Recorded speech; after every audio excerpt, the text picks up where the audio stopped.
Brilliance Audio. Sea Castle by Andrew Mayne. Performed by Susanna Jones. A crescent moon casting glimmers of light onto the rolling waves of the ocean would normally be a relaxing sight to me. But not tonight. As I walk down the beach, I can already see the pale white legs of a corpse through the gaps in a protective screen.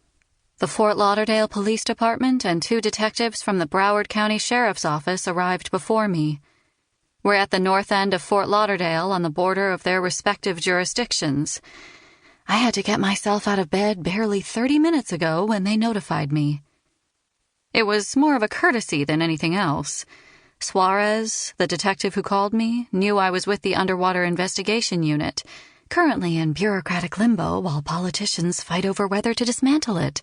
Our last case brought down a South Florida financier who had enough money stashed around to continue to make our lives difficult, and politically connected friends who didn't want to see our investigation go much further.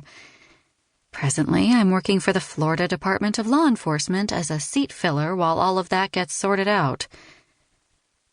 "Hey, McPherson," shouts Suarez as he spots me walking toward the enclosure. "Good morning," I reply. I avoid using his nickname, Crash. He somehow managed to total 3 unmarked police cars. There was even a joke going around that he was getting kickbacks from the auto body shop. "It's not morning until I have breakfast. It's only 4 a.m. Suarez responds with a grin that wouldn't seem awkward if it weren't for the fact that I can see the body behind him. I recognize the other detectives and nod at them. "What's the situation?" "Dead girl.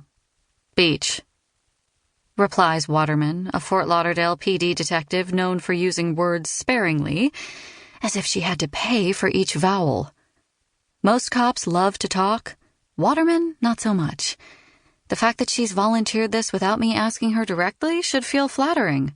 I walk around the edge of the screen and get a better look at the body as a forensic technician named Mandy Fonseca takes photos and collects samples that otherwise might get lost or contaminated when the body is moved to a pouch. She nods. "Salar says hey," she tells me, a reference to my former boss before returning her attention to the corpse. Corpse.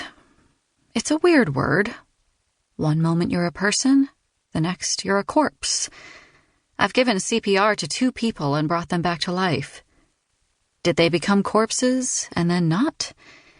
This is the kind of question my daughter Jackie likes to ask in the typical way precocious young teenagers challenge reality. From the looks of the body in front of me, there's not much chance of her coming back. She's nude, lying face down with her head turned to the side and mouth visible. Her skin is pale and her lips deathly blue. Definitely a corpse. The standout feature is the long rope.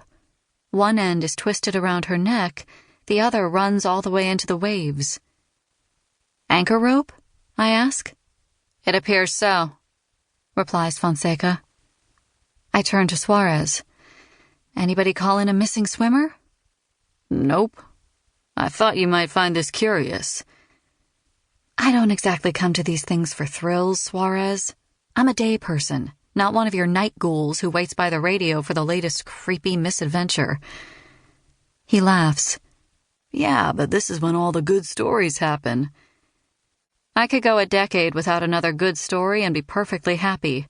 I want boring ones about burnt brownies and my daughter telling me the latest school gossip, I reply. "Have you ever even made brownies?" he asks.